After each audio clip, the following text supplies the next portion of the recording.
Welcome to the Blizzard Arena.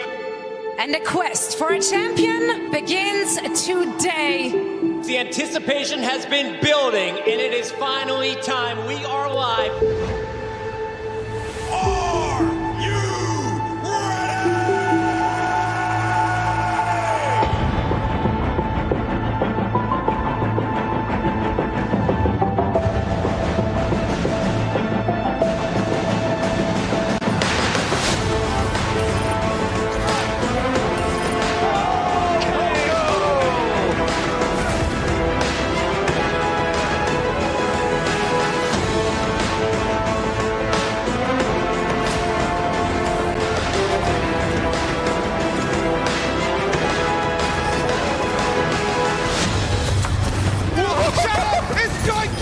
That is a really... Can you get over the roof there? Oh my. Oh my, what a play, what a grab! Another jump here on the high ground. Super goes forward, but gets stuck up. The EMP comes in, and ding, he rains down hell from above. Here comes Pine. Gets one, gets two. Looking for a bit more, gets another one. Tuno's down again. That heralds disaster generally for the Fusion, and Carpe wasn't far behind. Prophet, he's killed 4 players now on his own. From Vancouver, locks him in the sound barrier. Sound It's a huge the bomb coming in from John. Oh my God, he does it again. Flutter now moving onto the Widowmaker, taking the clutch into his own hands. The headshot after headshot after headshot.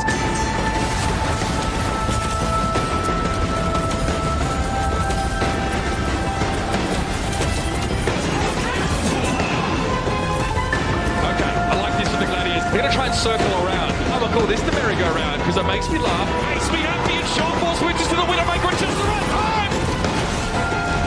Oh, the Raven.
What in the Lord's name is that? I'm the best Tracer in the world. Oh my word.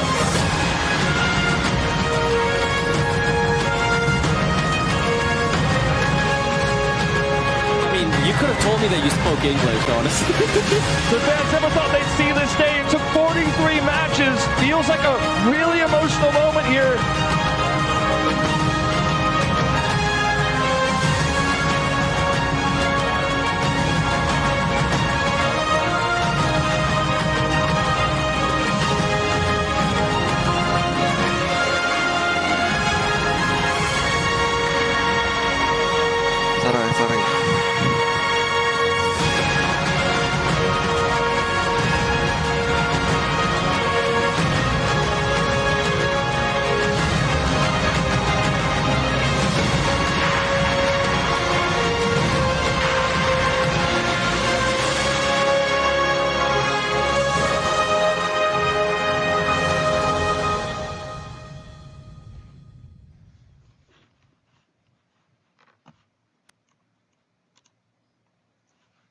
Alright, so today we're just gonna probably not talk about anything negative specifically today unless something comes up. Because, well, I don't want to just randomly try to force myself to talk about something bad because, it just... So we're gonna actually just talk about whatever today. Because there's not... I don't know what pricing for Gollum to shoot next year. Most of the stuff isn't really, I guess...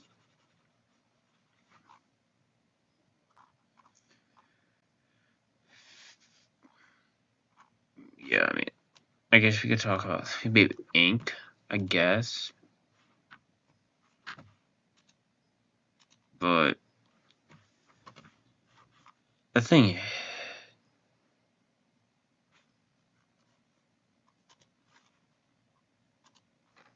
let's see what we got. What we could. Obviously, I'm going to talk about you know,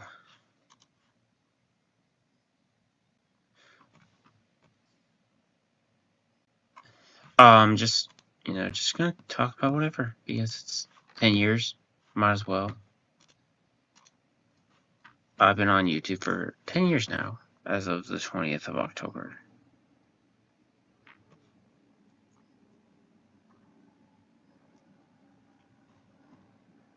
So, and if you are assuming, also another thing, if you're coming in assuming I'm going to be professional, sorry to say, but I will not be professional. I'm not going to be. You're the wrong stream. So, ironically, my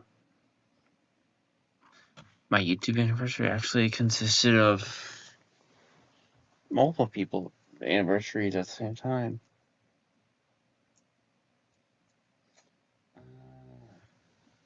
I could stream snipe him. I could. Just as a joke. Yeah, let's just stream snipe him. Just to be funny. Okay.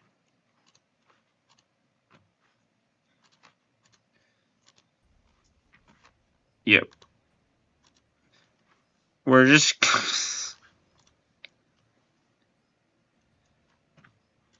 Actually, we'll do it in a minute.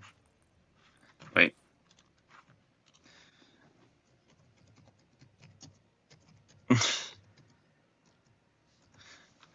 Okay, there.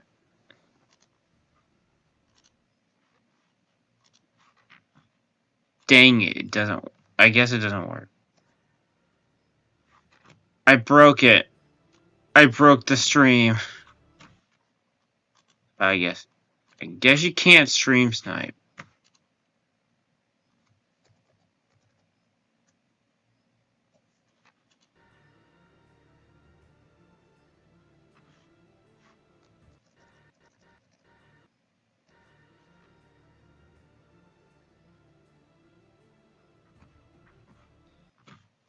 Yeah, I guess not. Okay, anyway. We're just, gonna talk about whatever. We could... Let's see what we got, though. Okay. I guess we could talk about the hunt for Gollum, though. Because, let's see if we actually... So if I want to come back and watch my initial reaction to the game, so let's see what happens. Cruelty of the king. Okay, I'm gonna be playing Black Ops 6. I'm gonna be playing the campaign probably for a little bit because I've been really wanting to play the fucking campaign. So let's see what happens. Yeah, just got all my shit set up, my drivers, all that good stuff. My pen real quick. Livingston, put it kind of. All right, let's play. play on regular looking and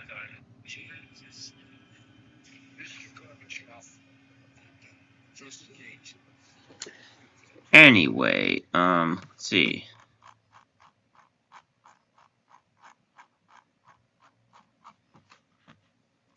Okay, so my thinking is time for Gollum. There is no need. That's my thoughts. Oh.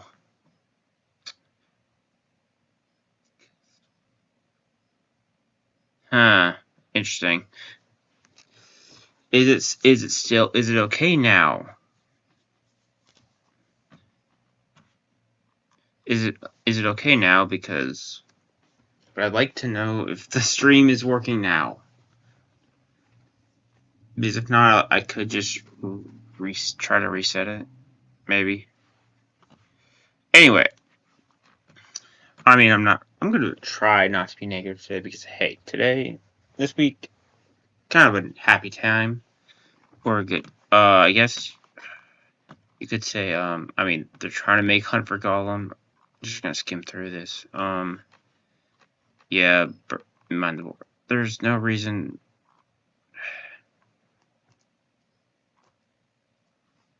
You know, future. Let's be honest. My opinion is stop with Lord of the Rings. It's not working. Okay, let's just check.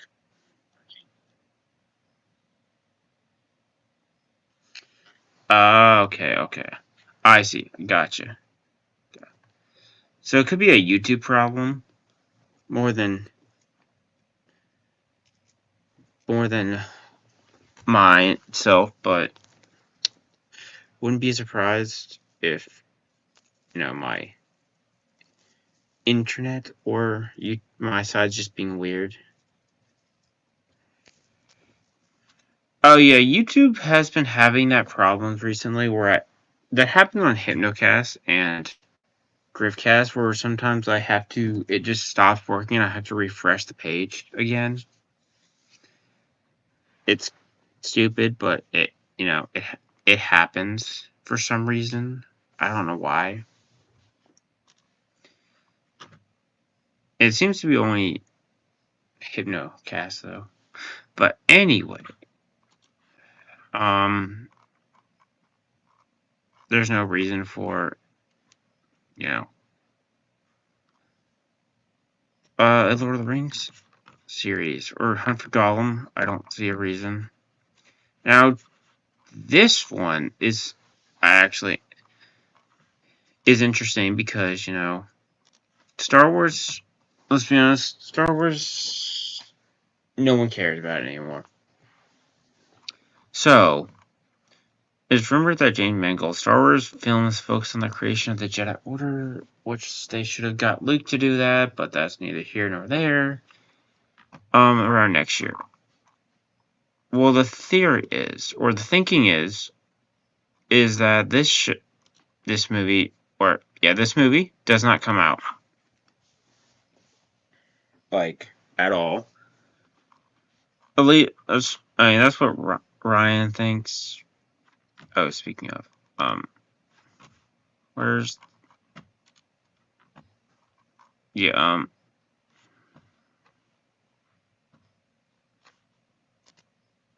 it? Oh. You all. Okay.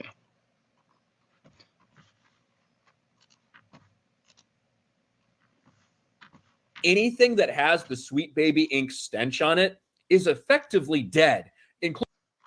Oh, right. Oops. Anything that has the Sweet Baby Ink stench on it is effectively dead, including the newest game that they're attached to, Unknown 9 Awakening. The next Sweet Baby Ink game already looks like a complete and utter financial disaster. And this was in the lead up to release when it was like in the 500th place in the Steam wish charts. It didn't seem like any actual retailers had received any pre-orders for this game. And of course, by the time it launched, you could tell by these numbers, not very impressive. Sweet Baby Inc. developed Unknown 9 Awakening, sees peak player counts decline by over 40% in the first week. And now those numbers are sitting, around 100. And when the lead voice actress, really the only thing of note she has to say about the game is, it's the most diverse game I've ever seen. Well, I guess that doesn't really have much to sell people, does it? From the blood of Gamergate, which ironically, that's how also the same year, 10 years ago, many things happened, and Gamergate was one of them, my channel being born, and a lot of other things. So, and 10 years later, same things happen. Gamergate. Gamergate 2. Thank you, Sweet Baby Inc. for creating Gamergate 2. And we could just, react to some gamer. Why don't we do that, actually? Tucker Carlson said this, and it's just... Whoops, never mind. Okay.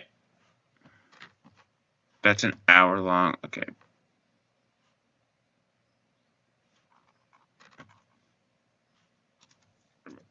So let's just do that. Gamergate specifically of... That's a long video.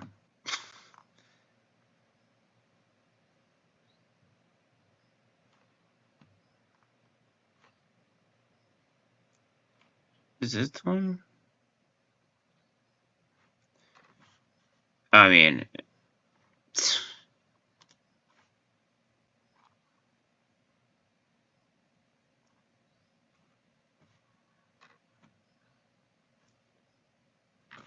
Okay. Anyway, oh! Look at that! Yeah, okay. So, what are we gonna do? What we're gonna do... I'm not professional, just to be clear, I'm not professional, so don't think I will... I was planning on being... Okay, let's go back over here. Yeah, let's go back over here, actually. So, yeah, it is unclear what that means, but Ridley has commented through the year that she has not seen the script for the film, but chose to return as Rey after hearing a pitch from Kathleen Kennedy over the breakfast. Of course she did. Okay. I have a script that is... I'm going to be reading it immensely, which is very exciting. Okay. Hey. In fact, she claimed that the film could be shooting either at the end of the year or early next year. She also said, I think it could be this year. It could be, but I'm not sure. I think, to be honest, the writer's strike has obviously delayed quite a thing, so the intention was later this year. Hopefully it will be otherwise. Top of next, I would imagine. My thinking is it doesn't come out. Like, I truly believe it's not going to come out. Oh, that's a French, of course. Okay, yeah. So I thought about it. Once I knew what the story was and everything, I knew it would be something I really wanted to do. So, I hope it's good, but it's not going to be. Yeah, I mean, you made the work. I mean, this person, and the person who's writing this movie, or is not a filmmaker.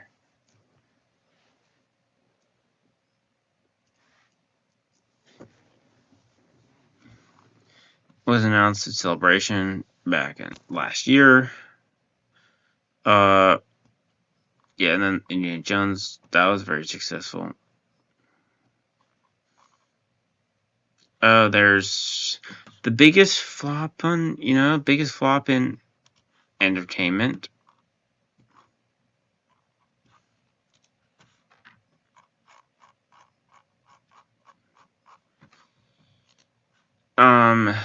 Okay. Yeah, I think, I honestly do think it's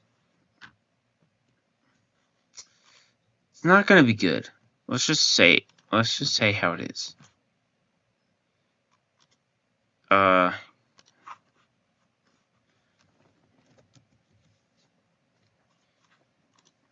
Yeah, let's just wait. Do I have a bookmark actually?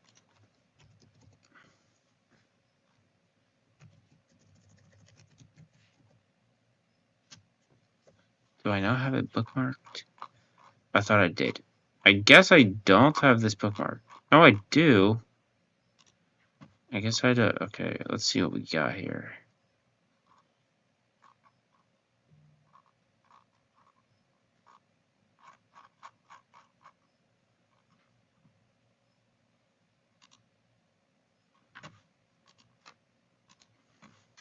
Okay, so new TV shows. Oh, that's in a different. Okay. Historical rom-com depicts a woman who became a bandit by chance.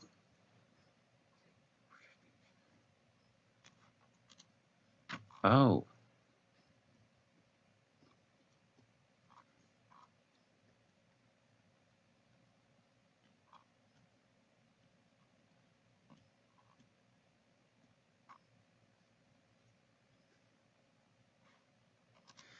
I mean, it looks good. The premise looks good.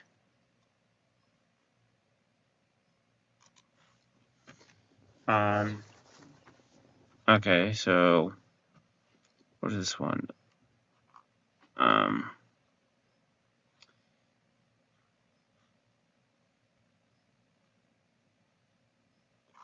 Okay.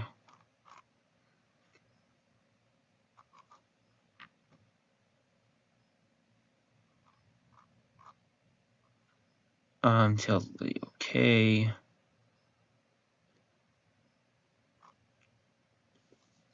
Hotel California.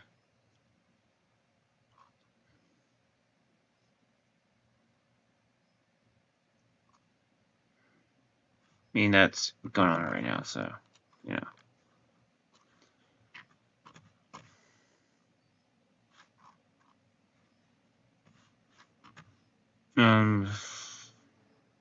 Of your enemy. So I'm guessing the premise of this is enemies to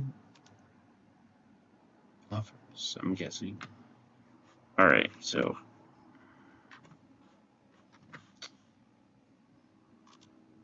I mean, we could watch. Let's see. This is just gonna be me doing whatever.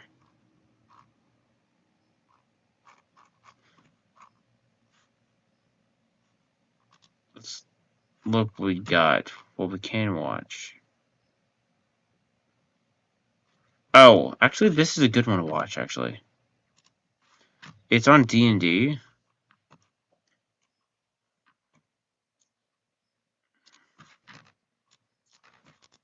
Okay, let's watch this. And welcome to Blue Goblin Marketplace. When it comes to running tabletop role-playing games, romance is just one of those topics where everyone draws a different line. This is why I recommend that these boundaries are discussed ahead of time. Now, in Baldur's Gate 3, there are a lot of romance options. In fact, just about all the NPCs are ready to line up for you to date with the right roles and dialogue options. But I'm not trying to run the game of the year. I'm trying to run a random game of D&D on the only weeknight that worked for all of us, and to hastily run through this dungeon in 2 hours because one of the players has to get into work early tomorrow. I don't have time for your bearman fantasies. Call me a prude, but at my table, it's either fade to black, or if you insist on making me roleplay it out with you, it becomes never getting invited back. And on that note, today's story is my character being straight caused a fight. I've been DMing for a lot of years since I was just a kid. Due to this, I've seen a lot of issues arise at the table and learned, often from mistakes, how to deal with them. Thankfully, Yeah, so, we're gonna watch this, and maybe this is the end of the stream after. I just saw this and thought it'd be interesting to. I'll put it in the video thing on Bake It First, but I did see it, and I was like, oh, I think I'll watch it because it looks like an interesting video. I'm lucky enough to have been DMing for most of the same people for all those years. Perhaps that is why what happened escalated as fast as it did, and why the fallout was so severe. So a while back, I took a break from DMing my current homebrew campaign in an effort to recharge the old batteries. The story was at a good stopping point, so letting it rest for a few months wouldn't hurt too much. During the off season, a friend from my group, someone I've known since I was 10, invited me to join a campaign he was running. I said sure. I'd never gotten to actually play, so I was wildly excited. Now, other than my friend, I don't know any of the people in the group. He assured me that they were all cool and I'd get along with them pretty easily. I sat in That's where it starts. on one of their sessions the week before I joined just to see if the group's playstyle suited me, and it did. I committed myself to joining that night and told my friend as much. The friend had a pretty interesting idea for working me into the story. He knew, because I told him as much, that I probably wouldn't be there for the long haul, that my character would be more of an extended guest than party member. We both took that into account when creating my character. The idea was simple. My character would be an entity from the far realms that followed the party through the portal they opened when returning from there. I was essentially an elder god at level 20, pretending to be a level 10 warlock. Eventually, I was going to turn on the party, we were going to fight, and I was going to be resealed into the far realms. 2 months went by, 9 sessions, and all was going well. The party was close to finding a magical item they needed to break the seals placed on the god the paladin of the group worshiped. My character wanted it to unseal its full power. The showdown was imminent, I was excited and ready for death. Same bro, same. Then the paladin, who was the center point of this whole plotline, got sick in real life. He caught pneumonia and was out of it for a while. My friend decided, rather than continue with this, to distract the party with another quest until the paladin got better. He asked if I was okay with sticking around longer. I said sure. Enter the sorceress. It's important to point out at this point that my character was female. No reason why, I just rolled a chick. From the get. Hey, isn't that most people who most of us play as girls? That's not unshocking to anyone. This player and her sorceress was infatuated with my warlock. She did everything with me. All the downtime, all the side stuff, everything. She played it off as being happy there was finally another arcane caster around, but that changed. Now my warlock had no real emotions. She was really an it from another plane of existence. I roleplayed her as being stoic and very matter of fact and unconcerned about most things. When a moral dilemma came up, she would side with the majority. So when the sorceress tried to kiss my warlock and confessed her love to me, it took a moment to process. You see, this is a party where they didn't talk about romance ahead of time, and the sorceress is now rolled to seduce, so we'll see what he does. How would a being with Ooh, that's an interesting ploy there. vast knowledge of many things but no emotion react? She needed the party to reach her goals, but or no more. So I responded as such in character. You mean a lot to me, Lorelei, but there's too much at stake to get distracted by such things. At first she agreed and acted like she understood, but as the weeks went by, her advances continued. Flirting, touching her, always going where my character went. Now this didn't bother me personally or my character. I looked at it as her trying to change my warlock's mind, and my character saw it as foolishness. Then about 4 weeks later, the incident happened. We were still down the paladin doing side quests and whatnot, and we were trying to steal something from this sleazy noble. Our barbarian made the offhand comment that one of the girls in the party should sleep with the noble to distract him. My character said sure, she would do it if it helped, in the same manner she had offered doing many non-sexual tasks in the past to maintain her ruse. Other party members quickly talked my character out of it, said it was all a joke, and had a good laugh. In the moment, however, I saw the sorceress player visibly darken. She waited until our characters were alone and confronted my warlock. She railed against her, bursting into tears. Her sorceress said, "Why would you agree to do that when you know how I feel about you?" To which my character apologized in the same deadpan manner in which she always spoke. It had been about 4 hours at this point, so we took a break. We play for 8 hours a session and always try to break somewhere in the middle. The woman that played the sorceress came to me during this time and kinda nudged me a bit in a friendly manner and asked why my character wouldn't get with her already. Now, I know why, she's a monster in disguise, but I couldn't say that and spoil me and my friend's surprise. So I just shrugged my shoulders and laughed, saying, as I do, I don't know, maybe she isn't gay, which I thought was a reasonable assumption for my character. It apparently was not. Ooh, big mistake. Tension set in immediately, and she got visibly angry, disgusted even. She said that this was a fantasy and sexuality didn't exist. Everyone could be with anyone. I saw she was angry and tried to de-escalate by saying, sure, I get that, but maybe my character just has her own preferences, which is a completely fair comeback, but wrong answer. She started screaming. She said, Ooh, bad idea. That she was bisexual and that it was invalidating her sexuality. I said I was not trying to do that at all, and I was talking about my character and her wants. Maybe my character liked men, or maybe she simply saw the sorceress as too good a friend to be in a relationship with. The sorceress said, well, your character is a stupid bigot then, and I simply shrugged and offered apologies. The B word. Even in D&D, you get this. We went back to the table after the break and tension permeated the room. Myself and the barbarian tried to let in some humor to make things better. We sort of had this routine where he'd convince me to do unnecessary things for him, claiming it was for the good of the group. It didn't help much. In the game, the sorceress had a complete paradigm shift regarding my character. She was openly hostile towards my warlock, actively insulting her. I just rolled with it. We ended up fighting the sleazy noble who was a magic user and looting his mansion. During the fight, things were getting gnarly, so I texted the DM and asked if I could use a spell from a higher level than what I was pretending to be. He agreed as long as it wasn't too crazy. He said he didn't want anyone to catch on, but said just a little suspicion might be fun. I cast it at a clutch moment and managed to finish off the noble. After we looted the place and left, the sorceress player looked at me and asked me how many spells I used during the fight. I was honest. She turned to the DM, my friend, right then and accused me of cheating, which you kind of were. She listed with the player's handbook before her how many spell slots I should have and what level I could cast. I promised her I hadn't cheated and the DM did the same. She continued to argue. My friend finally broke down and said, there are many things about the characters or items on her person you are unaware of that allow her to cast these higher level spells. I thought it was masterful. As a longtime DM and friend, seeing him defuse such a tense situation as a relatively new DM himself, I was impressed. The sorceress player was not. She loudly exclaimed, well, that's bullshit. Then I decided to take it in character by questioning how I pulled it off. My friend stopped her. She asked her to roll an arcana check to even be able to know what a caster of my level should be capable of, to which she rolled a natural 20. I leaned back to my chair and laughed. My friend did the same and shook his head. I shrugged back at him.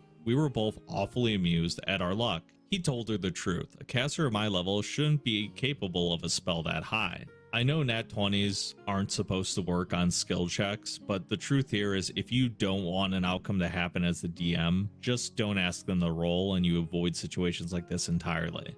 She took it and ran, growing instantly suspicious and confrontational. She demanded I explain how I did it and do so now. The other party members tried to calm her down, but she wasn't having it. My warlock fed her some lines about not really knowing herself. The sorceress asked for an insight check. Then for the second time, my friend impressed me. He nodded at her and then looked at both of us while saying, roll and add the appropriate modifiers, trying to not give away if I was rolling persuasion or deception. As the warlock, I had a crazy good charisma and I was proficient in deception. Coupling that with my roll, I ended up with over 20. She rolled an insight of 7. My friend said she seems to be being honest. The sorceress player wouldn't bite. She refused to believe me. Another player finally said it might have something to do with her patron. She is a warlock, which made both me and the DM nod. Still a no-go.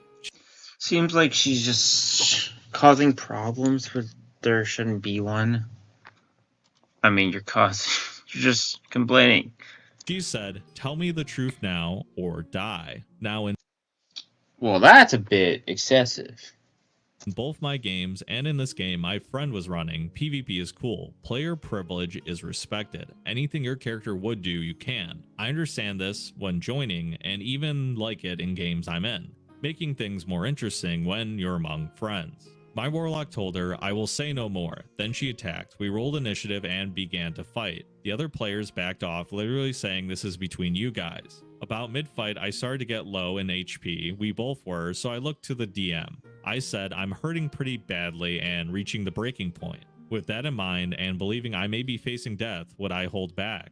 My friend sighed. He looked down for a moment and thought things through before looking back at me and saying, no, you wouldn't. So I unleashed all hell. I transformed into this demonic Cthulhu creature. I began to Aldi doesn't have sales on grass-fed beef that could end any minute.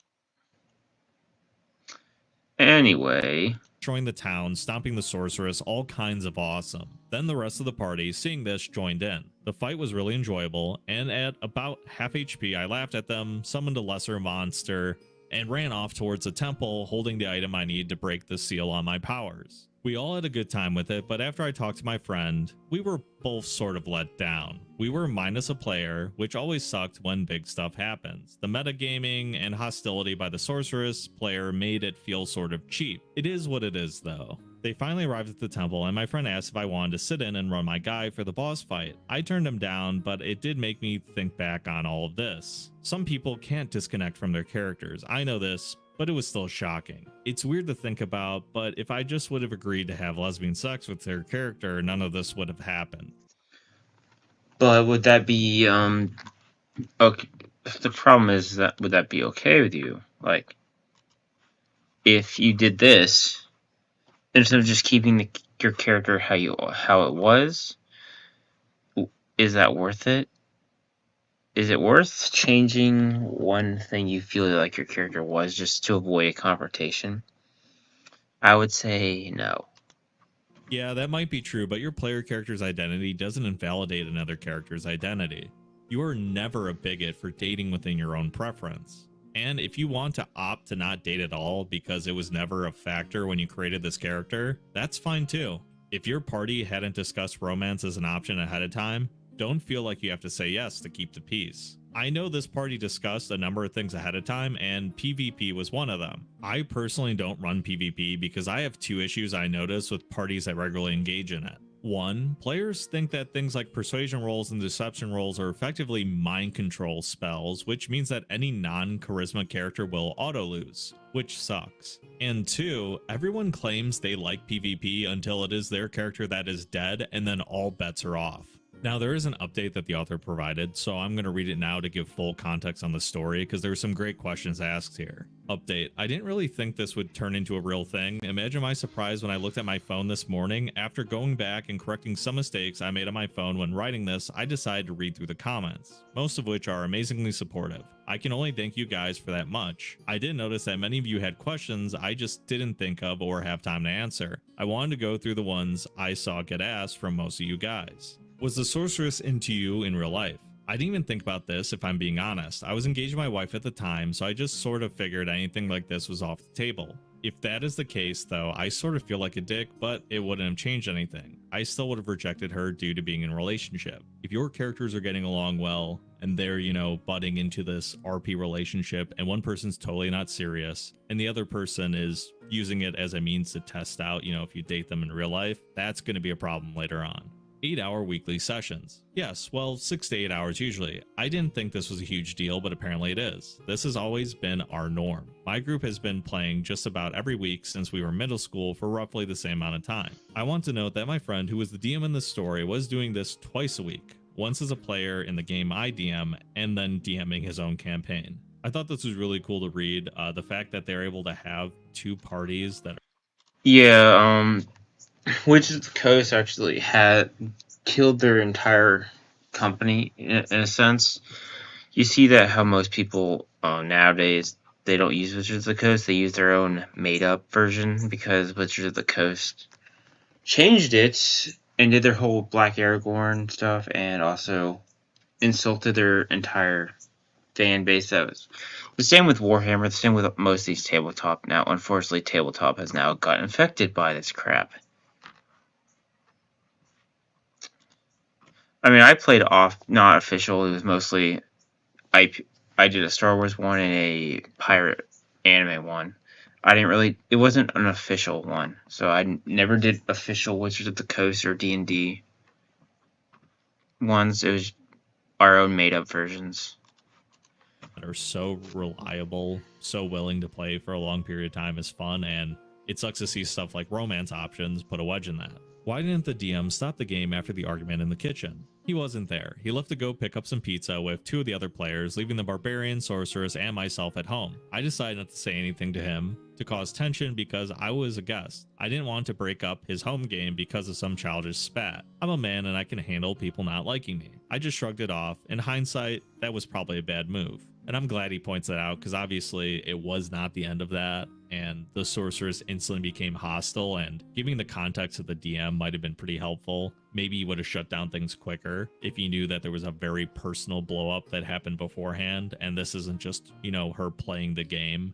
DM favoritism. This is something. Yeah, that probably would have helped if you at least mentioned it. I've seen a lot here and didn't clarify. People have argued that in some sense the sorceress was in the right because the DM and I were in cahoots together for plot reasons. When you shop with the Shipped app, your schedule. Yeah. Given this super OP character to use at my own discretion, that isn't the case. To maintain my human form, I couldn't freely use my power at will, not at a higher level than the form I was able to be. If I wanted to, I had to roll for it. A success meant I was able to use more powerful abilities. A failure meant dire consequences. Everything from hurting to revealing myself to the party. Okay, so this is the one where I kind of want to push back. This is a DM PC, but you're the friend instead of the DM, but you are getting favoritism. You are a level 10 character that's able to cast beyond level 10. And it's a fun side game you and the DM are totally playing, but the fact is the sorceress was able to use something there because there was something there. It doesn't mean the sorceress was right by any means, because their issue was mainly either they had a crush on you or they were upset that at a purely character level, you wouldn't do the romance with them and that made you a bigot. This was just the ammunition that they could use to really attack you. This is your best friend growing up, but you know, there's horror stories all the time where people have their girlfriends that they're giving special treatment to and people don't like it. How old were we? Everyone in the group was in their early to mid 20s at the time. This was about 4 years ago, so I was around 21 at the time. The sorceress was the youngest in the group at 19, if I remember right. I don't want to say this is a maturity thing because I see this problem at tables of any age group. Now, maybe when everyone's married, they're not as willing to do a bunch of romance options, so some of this is avoided. But when it comes to people calling each other bigots and fuming on something and then blowing up randomly in between sessions or in between breaks in the sessions, unfortunately that happens at a lot of age groups. The Paladin. Yes, he had a full recovery. He's a great guy, and he actually joined as a guest in my game for a few sessions here and there. And, you know, the Paladin was one of the things I was worried about when I read the story. I'm glad that he's totally fine, and it's cool to see guest appearances in different sessions. It's something I wish I did more at the tables I was at. But yeah, you always run into that favoritism issue, so... How did it resolve? Well, we fought. I turned into a humanoid Cthulhu monster, still sans my true power, and threw down. I did shit when the rest of the party joined the sorceress in battle, since I was still pretty hurt from our initial duel. The DM essentially let me use all my spells without any drawbacks at this point, which kind of talks about the favoritism thing. So I was able to summon creatures to tank some of the damage. I eventually fled the scene after it became apparent I was going to die.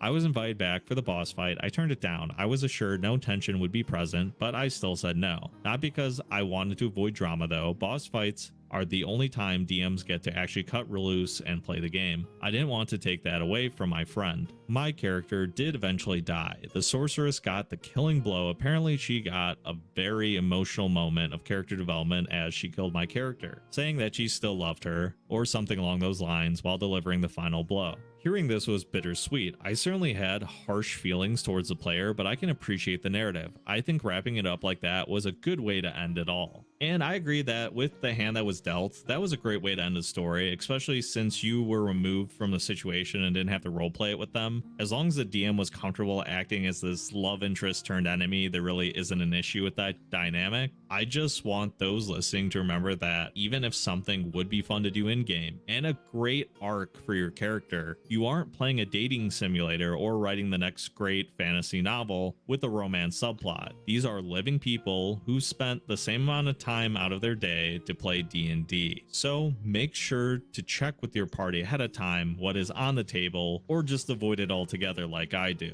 Thank you all for stopping by. Make sure to like and subscribe, and if you want to support the channel, you can become a YouTube member or on Patreon. You guys make these videos possible, so thank you again. Did you know you can... Yeah, it seems like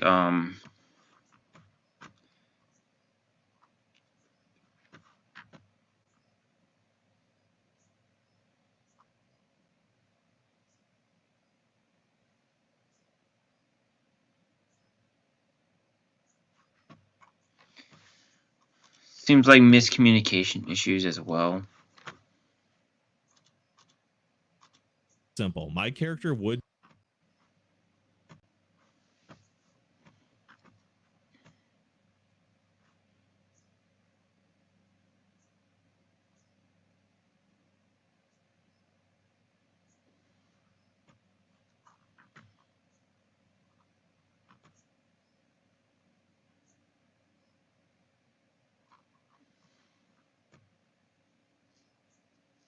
Yeah, I mean, oh.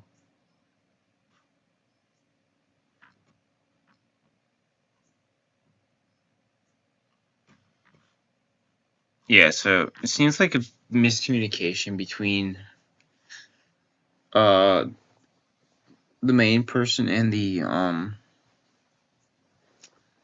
friend, because that's what it seemed like.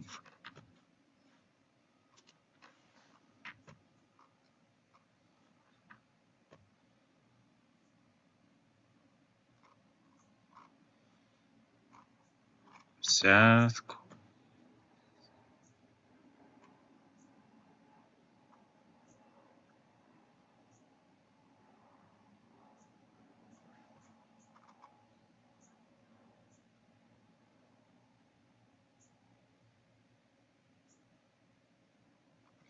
Oh,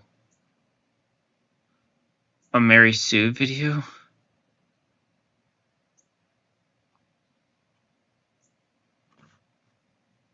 It's amazing. But yeah. That's my thinking, is that you know, that person clearly I mean, also the age thing, where she was the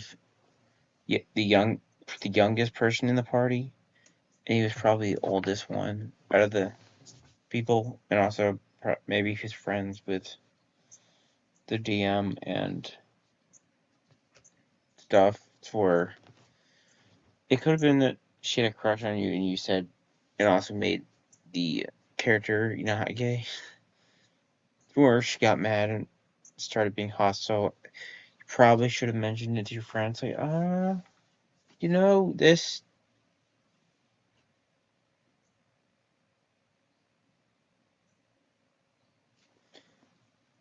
Yeah, you probably should have mentioned it. That's my opinion on it. Yeah, okay. Actually, we're gonna watch. Actually, we're gonna watch this, because this is actually, I have.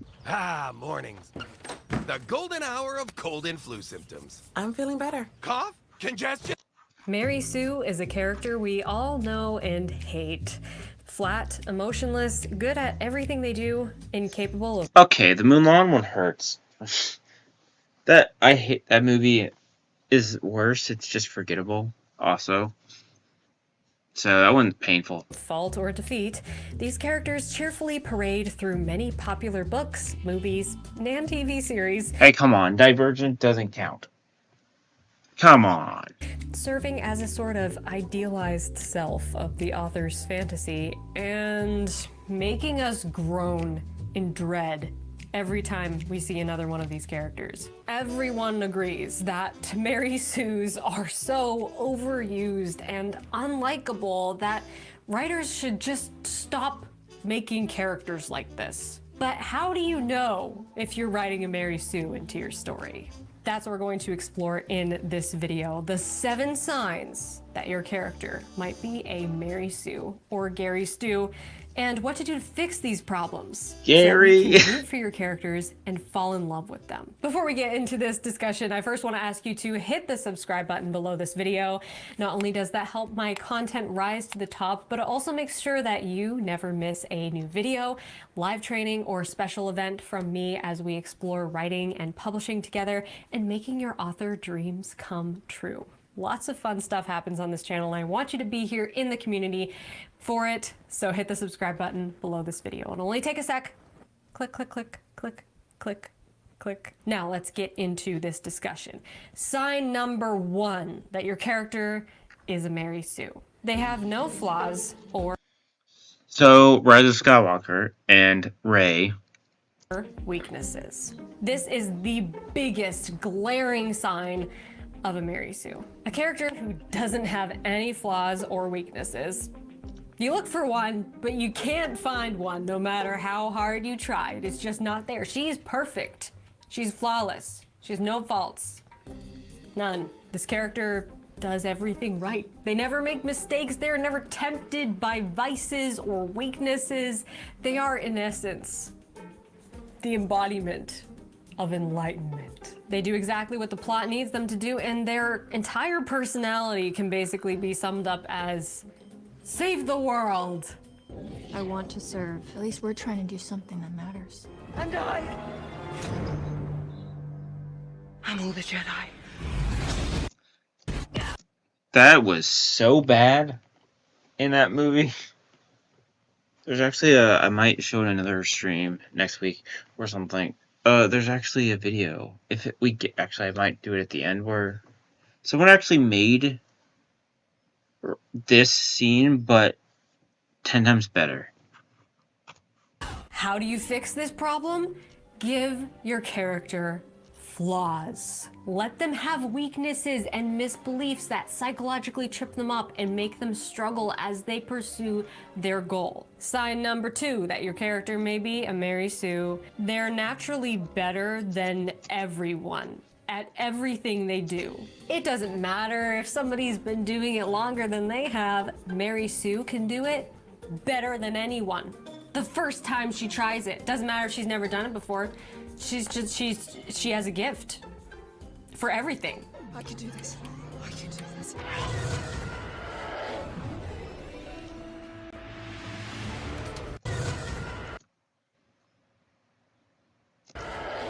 Rey is literally the embodiment of it.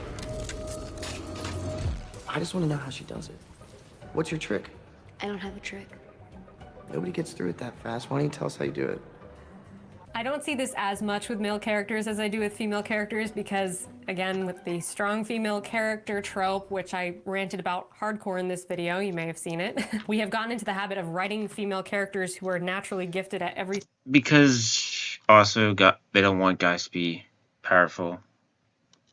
There's also that problem. Thing they do because it's somehow become perceived as like weakness and frailty to not just be automatically gifted at something. If somebody else is better at something than you are, you are a weak person. This is so toxic. I hate it. How to fix this? Let your characters struggle with some things, okay? Let her not be perfect at something the first time she tries it. It's okay. She can be crappy at something and then get better and actually have to like put in effort and time and blood, sweat, and tears to get better at a thing. I have more respect for a character who suffers to get better at a thing than a character who's just like, step aside, I'm going to do this better than anybody. True strength does not mean knowing 100% of everything 100% of the time. True strength actually means having humility, right? Not being too proud to ask for help when you need it, and not being too proud to admit that you're a beginner at something, and laughing at your mistakes, being okay with failure. It shows that your character is strong because they are willing to learn and grow. Number 3, they don't make active decisions, they just get pushed around by the plot. Mary Sues are typically very, very, very passive characters. Passive characters are like punching bags for the plot. They don't make active decisions based on their fear-based goals and misbeliefs. They just get shoved around by the plot. They don't change as a result of their journey because they never battled with a misbelief. Okay, I'm now gonna actually show the 2 Rise of Skywalker scenes, and then we'll go back to that.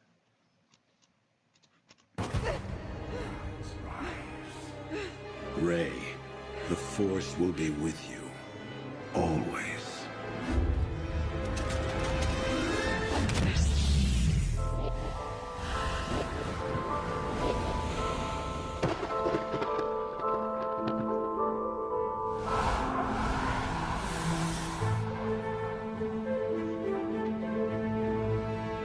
Let your death be the final word in the story of rebellion.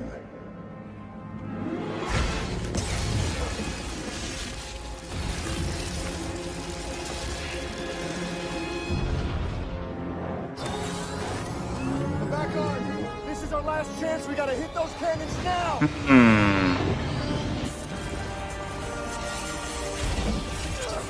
You are nothing. A scavenger girl is no match for the power in me. I am all the Sith. And I...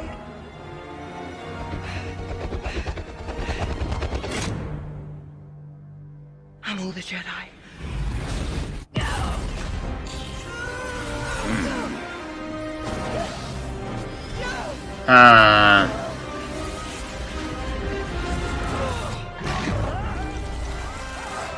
Okay, that's not as good as...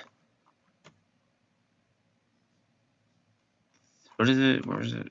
Which one is it? I think it's this one. No. Is it? I'll show it another time, actually. Ooh. Anyway, let's just finish this. See how important misbeliefs are now? See how important fatal flaws are? Because that's what makes your character change as a result of their journey. If they don't have a fatal flaw at the beginning, and they don't have any weaknesses, and they have no struggle to overcome, then they can't go on a transformative journey, and they can't leave us with an impact and a big idea to contemplate long after the story is finished. If they don't have a deep-seated desire and fear fueling their progress toward a goal, then life is just knocking them around. And they end up being a passive damsel in distress waiting for someone to come save them.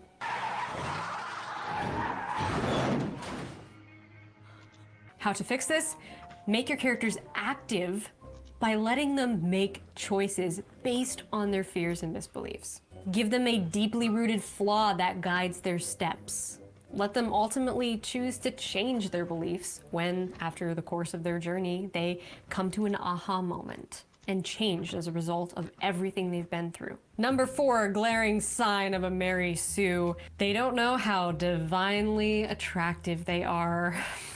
You've seen it 100 times, right? The main character who gives a very long mirror description of themselves, followed by self-deprecating internal dialogue about how they're so unattractive and pale and sickly and skinny and nobody will ever find them attractive. Meanwhile, they have like an entire football team of guys chasing them down. So yes, absolutely give your characters insecurities. Insecurities make us human, but also give them something that they can be confident about, especially if they're like secretly really attractive and they just don't know it. Number 5.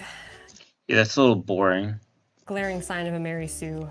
They don't practice what they preach. You know, the classic, I could beat up everyone in this room right now without breaking a sweat or messing up my L'Oreal commercial hair.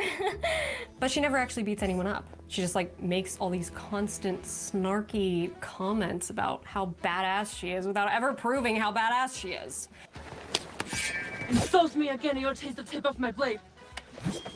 Lower your sword. Or what? Again, this goes back to humility.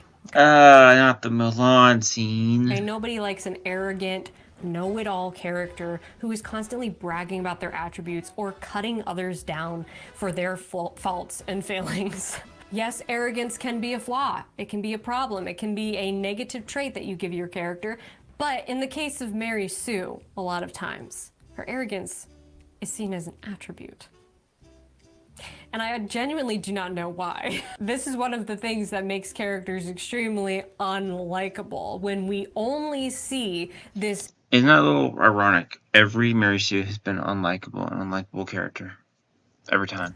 Tough exterior, and you can have a tough character, don't get me wrong. You can have a character with a tough exterior, but if I never get to see their vulnerabilities, the things that they keep hidden deep inside, the things they don't want anyone to see, their trust issues, and the things that keep them behind emotional walls, that's the heart of your character. So if we never get to see that, we never get to see past this stone wall facade of toughness, then how am I ever going to care about this character? How am I ever going to relate to her humanity? She has none. I know a rogue soldier when I see one. You got a personal stake in this. Fried chicken, and wontons, and teriyaki glaze, and an egg roll. Some people think... How to fix this? Let your character practice what they preach, okay? If they say they are something, show me. Or better yet, don't even preach to me. Don't even tell me what they are. Just show me what they are. Don't even let her preach. Let her just practice. Number 6 sign of a Mary Sue. They have no likable charms, but everyone likes them. This applies to both male and female characters. I've seen it done with both a lot, and it is very annoying. With female characters, she is the dazzlingly gorgeous woman with the aesthetic of a fashion model and the personality of a compost bucket. She's probably grumpy and insulting to everyone she meets, but it doesn't matter because all the guys fall in love with her anyway. Edward? If you ever touch her against the will again, Don't do this she's here. not Don't- sure what she wants. Don't do this here. This applies to Gary Stu as well. Okay, this applies to male characters, except with male characters, it's usually the dark, hot, broody guy who probably has a dark past, but we'll never know about the dark past because he doesn't need to talk about the dark past because he's just so impossibly handsome and attractive, even though all he does is treat the main character girl like dirt. But she loves him anyway, so it doesn't matter. I hope you won't think too badly of me. Think too badly of you? I don't think of you at all, Miss Hayward. I don't care what you think or how you feel. I genuinely do not understand this obsession with characters who have absolutely no likable qualities, but everyone falls in love with them. And it almost makes you feel left out and stupid Bad writing. as the reader or the viewer. Like, you don't like this character? Why? Everyone else likes them. How to fix this? Give your characters, both male and female characters, positive and negative traits. Everyone has a mixture of these traits, okay? We're not all 100% good, we're not all 100% bad.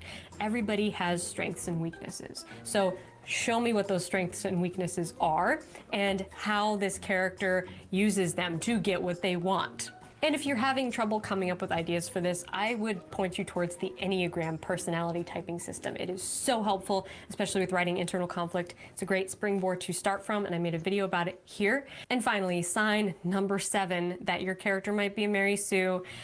They never admit when they make a mistake. Because guess what? They never make mistakes. This goes back to the arrogance thing and the victim complex. So actually you kind of have both at play. Mary Sues are basically narcissists. That's what I'm trying to say here. Whether it's a female character or male character, it's like this narcissistic trait of I want to take credit for like when things go right. Yeah, I did that. That was great. But then when things go wrong, I will not take responsibility for that.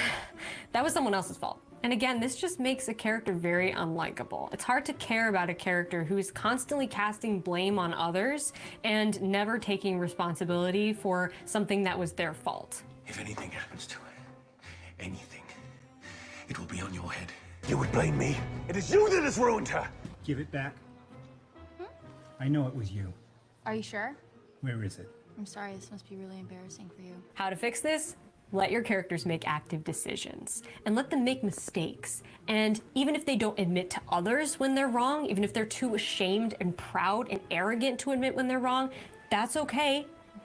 Those are valid flaws, to be selfish and proud and arrogant, but they should at least be able to recognize in their own internal dialogue that they messed up. And even if they cast the blame on somebody else, they should be active participants in what's happening. And if they have a positive character arc, then they should be taking responsibility to try to make things right. Okay, boom, that's it. The 7 signs that your character may be a Mary Sue or a Gary Stu and how to fix these problems. Hopefully you took some notes, and if any of these signs apply to your characters, look to the how to fix it and go fix it. It's really simple to fix.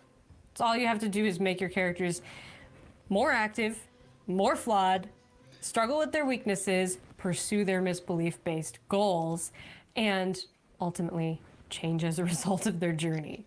Comment below and tell me what is your... All right, that's it. I'm gonna, even though no one's watching, but anyway, I'm gonna end it here, and we will all see you on Monday.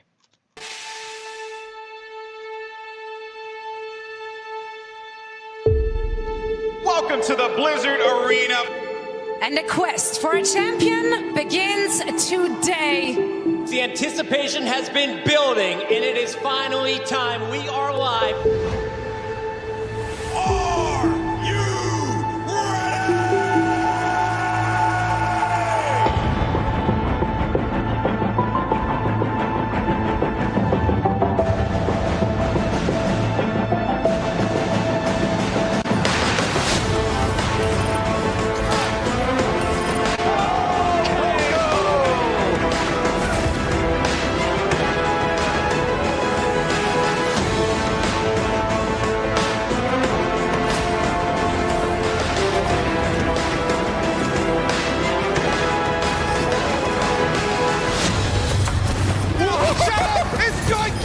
That is a really... Can you get over the roof there?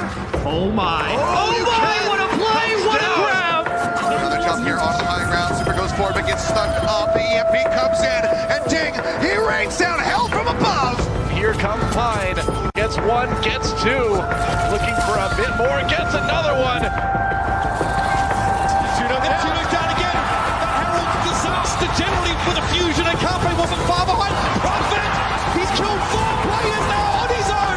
From Vancouver, locks him in the sound barrier. Sound It's a huge the bomb coming in from John. Oh my God, he does it again. Flutter now moving onto the Widowmaker, taking the clutch into his own hands. The headshot and the headshot and the headshot.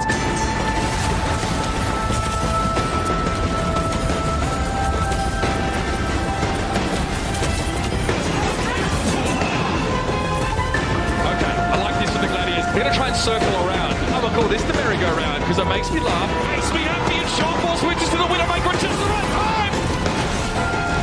Oh, the Gravy!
I'm the best Tracy in the world.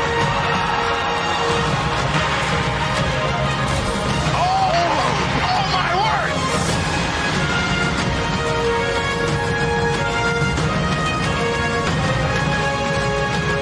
I mean, you could have told me that you spoke English, honestly. The fans never thought they'd see this day. It took 43 matches. Feels like a really emotional moment here.